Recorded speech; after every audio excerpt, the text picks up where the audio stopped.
Hey everyone, it's Alchemisted, and I am here with the postmortem for the Sony press conference that just wrapped up. So, this press conference, just like Ubisoft, was absolutely zero bullshit. Like, Microsoft paraded out a Porsche at the beginning, they had like a bunch of stuff. Even Ubisoft had like a dance number in the middle of it. Didn't have any of that. This was Bethesda had their like Bethesda Land stuff that they kept like going back to. This was zero bullshit. The only guy who walked up on stage was Sean Layden throughout the whole thing, and he walked up on stage twice. Aside from that, it was just non-stop games. Just put them up there, show the gameplay, show the story trailers, give people a good amount of time to see what these games look like in action, and let them speak for themselves. I actually really liked that. I really thought this was a really good press conference. At the risk of sounding like a Sony fanboy, I'm really not. But this conference is the kind of conference I really like, where just put it out there, just show me what you got, and don't talk about your like TV programs like Powers. Powers is history at this point, I think. Don't talk about like TV or Kinect or like any of that like weird bullshit. Just show me what you've got. Show me why. Show me what you've got, and show people like why you think they should purchase a PlayStation, what you have on offer on this console. And this looked real good. There was a lot of stuff that looked real good. They opened pretty strong. They showed trailers for Uncharted: The Lost Legacy, Horizon Zero Dawn DLC called The Frozen Wilds, and Days Gone. And I think Frozen Wilds might be post-ending DLC, but I'm not sure. Days Gone, I have hit burnout on zombie games. Like, there's grandfather, like Left 4 Dead, sure, Resident Evil, of course, but like, there's so many zombie games out right now that I have hit burnout on the genre, pretty much as a whole. Days Gone looked kind of interesting though. I might have to check that one out. I might at least have to rent that game and see how it works. There was a lot of like really cool environmental stuff in there. At first, I thought I was like watching like Ride to Hell Post-Apocalypse Edition, and I was like, oh no. It's like, oh no. It does. It kind of resembles it if Ride to Hell had a budget and talented people working on it. And I shouldn't say that, but if it had a budget and was good, it kind of looks like what Ride to Hell would look like if it were good. If you follow me. It didn't do itself any favors with the quick time event combat at the like close to the start of that little story section that we saw, but it did look interesting enough. There's some fun dialogue. I might check it out. Sean Lane looked out of breath though. That's when he first showed up. It was right after the Days Gone trailer, and he looked pretty out of breath the first time. He looked pretty he was pretty winded. Immediately after he took the stage, he left. He said a few words, and he basically effed off until like almost the very end of the presentation, and from that point on, it was just this solid wall of stuff. Monster Hunter World was the first thing that he showed off after that. Really cool looking game, and that's from someone who hasn't really played Monster Hunter at all. This game looks real cool. This game actually looks real fun. I don't know if the grappling hook is new to the series, but there's a lot of cool interactions with the environment shown using a grappling hook. So if that is new to the series and you are a fan of Monster Hunter, that grappling hook might add a few new dimensions to how you take down those things. I'm actually kind of tempted to jump in now after watching that. That looked pretty cool. Immediately afterward, there was there was Shadow of the Colossus, which is slated for release in 2018. I don't know if this is a full-on remake or an HD remaster. Like, it looks like Shadow of the Colossus with better models and textures but I don't know if this is a full-on remake. Like, actually, because there was like, half of the game was cut from Shadow of the Colossus, I think. Like, there was actually way more to that game that was supposed to be in there. They couldn't make it, so they actually just like cut off a gargantuan amount of stuff. So I'm wondering if this is just a remake of the Shadow of the Colossus we got, or if this is a new Shadow of the Colossus with all the stuff that was meant to be in it. There wasn't really anything shown one way or the other about that, other than it looked way better than the original Shadow of the Colossus. So that's coming 2018. We'll probably learn more of that as time goes on. And right after that, we had Marvel vs. Capcom Infinite, which has this very obviously inspired by Infinity War with this single-player story.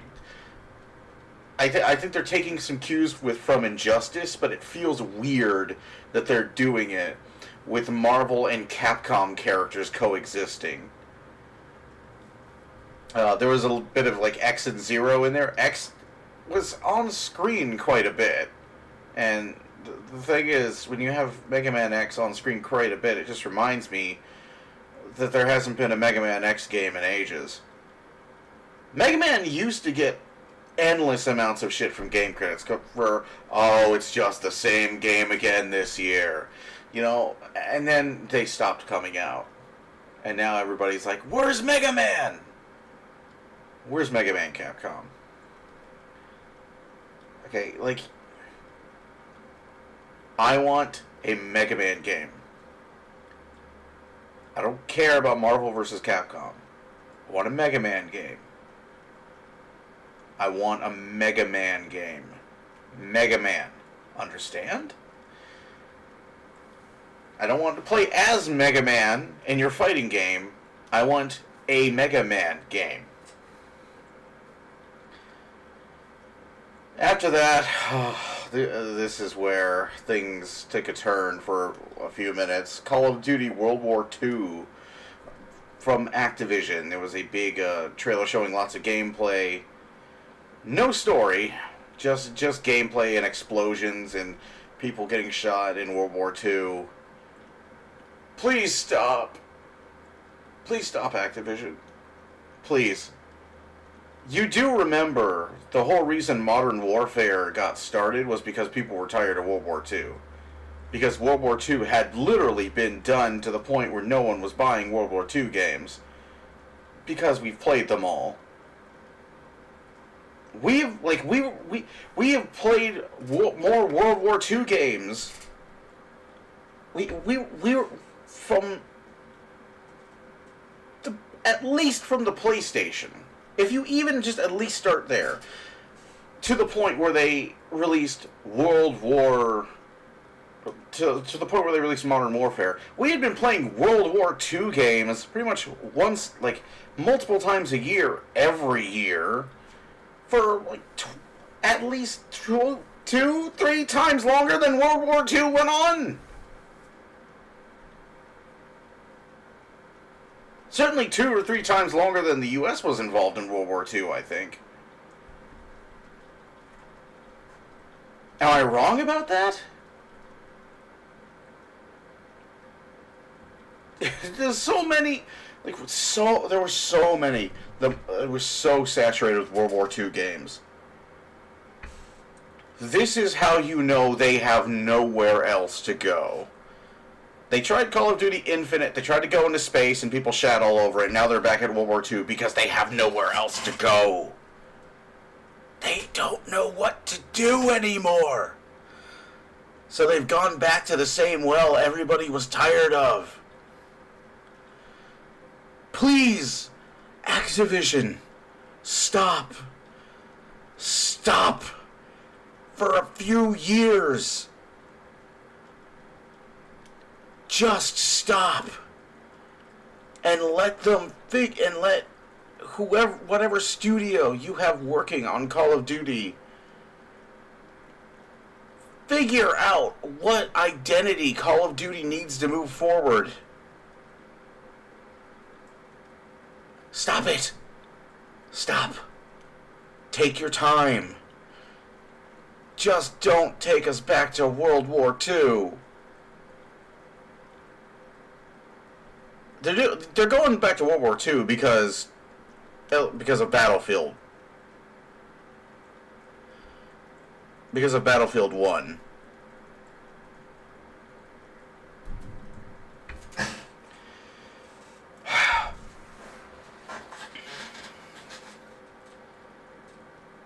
Please don't. Please stop. Stop, Activision. And right after that, Skyrim Special Edition for PSVR was shown off. This game refuses to die. And that's from someone who enjoys Skyrim. Skyrim came out ages ago. Came out in 2011. This is 2017. And this game is still getting re-released. This game just got re-released. And it's getting re-released again for VR. It is the Code Veronica of our generation at this point. It refuses to die. It's just going to be ported forever to everything that comes out. Everywhere. Everywhere. There is no escape from Skyrim. And that's as someone who likes Skyrim. A lot. Who likes Skyrim probably a little too much. Then Starchild, which didn't see much of it. It looks like Metroidvania. It looks like Metroid Light. What I saw was a side-scroller with a background interaction. They didn't show very much of it. It was really just an announcement trailer. Speaking of announcement trailers, The Inpatient was also shown. This is very obviously a horror game. Looks like it's set in, what, I don't know, like a haunted asylum or something. At first I thought it was a Suffering. Like they had brought back The Suffering.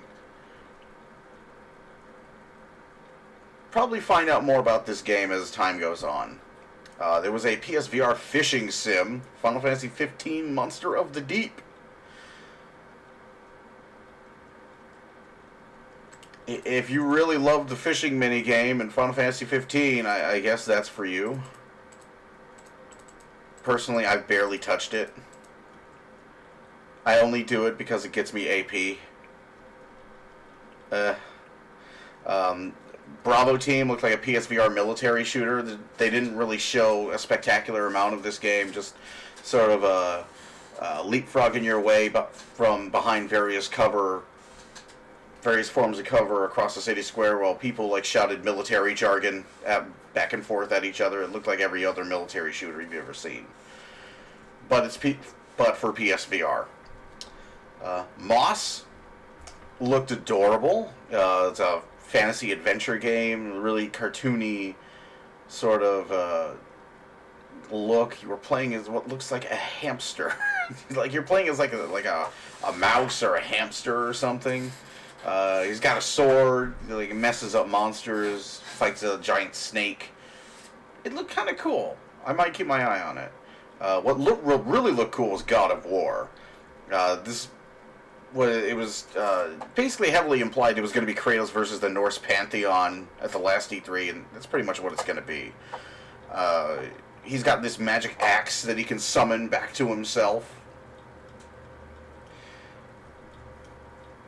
He's also got like this like sort of collapsing shield that he can like just like ram through enemies with, just like bash them in the faces with it. And he's got like this what looked like it looked like Hawk Girl's Morning Star. It looked like a Morning Star made of like nth metal or something to like wail on people with.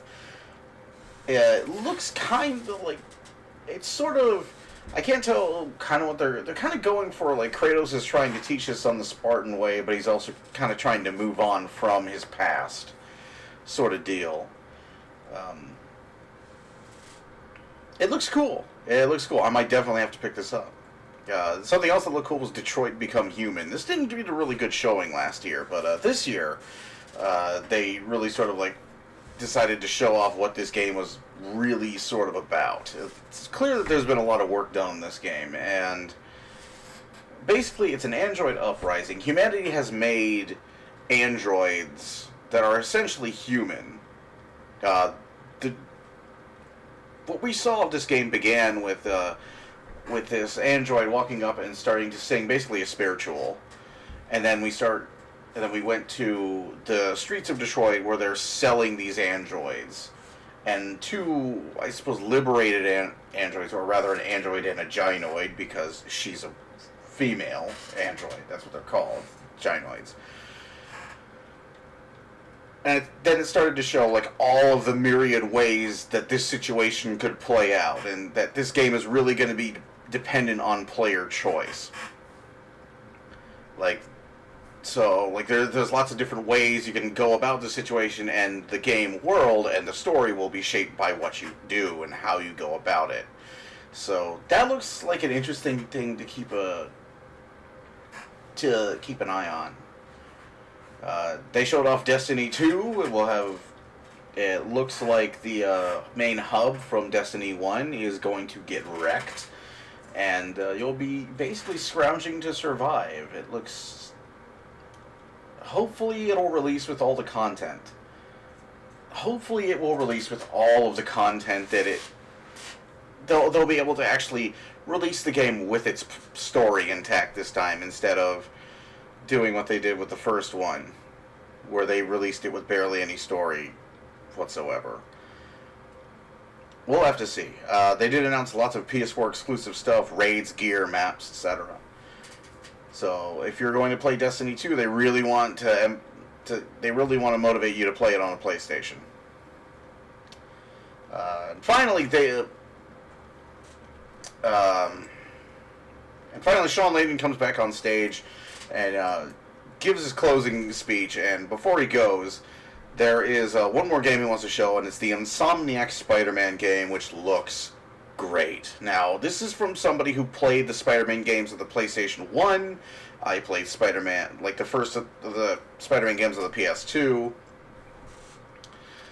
This game looks like those games.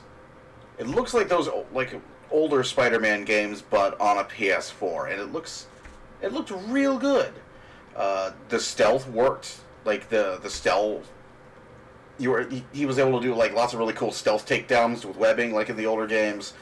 There was a lot of, when the fighting started, it looked like it had like Arkham style combat with webbing, with like web shooter based holds and throws, and you could use web shooters to change the layout of the environment, or at one point he used the web shooter on like a steel girder and spun it around, and it hit a bunch of dudes. So you'll be able to use the web shooter on an environment to affect it, to give yourself an advantage in a fight, which is really cool.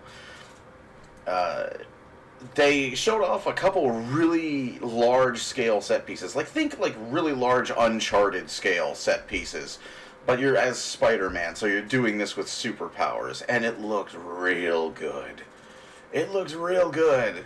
If you're a fan of Spider-Man or superhero games, this game might be the one you want to save for. You might want to just put this on your list right now to get. It's going to be real tough to resist picking this game up. I don't think I can do it. It looks real rad. And that was it. That was the close. There was no big bombshells. I was expecting at least something about Kingdom Hearts or Final Fantasy. Well, there was some Final Fantasy. There was a fishing sim for Final Fantasy 15. I was expecting DLC for 15 maybe, or something about the Final Fantasy 7 remake. Milky was expecting some stuff on maybe Resident Evil Revelations 2 or remake, or Resident Evil Revelations 3, or the remake for Resident Evil 2, maybe? Nothing. No big bombshells were dropped at this show. Nothing enormous. It was just a really good show. This was a really good show where they just said, this is what we got. And they just put it out there and let everything speak for itself. And it was good. It was I would say it was on the same level or better than Ubisoft, which, for the first time in a while, was better than Microsoft. Ubisoft was better than Microsoft this year. Ubisoft was better than Bethesda this year, which was real weird. because I remember Bethesda's first press conference, they just dropped the mic on all of E3. It's like, top that. So, yeah. I did not catch the Electronic Arts press conference, so I'll probably have to watch that at some point and give you my honest opinions about that. But Sony, lots of cool stuff. I'm excited. Nintendo is tomorrow. I might not catch the stream. I might not catch like the Nintendo Direct live stream. I might just watch the VOD. Because I'm going to be recording tomorrow. So, yeah. I might watch the VOD and give you my opinions after I've seen that. And I'll probably watch the VOD of EA as well and give you my opinions about that. But, that's Sony. Good show.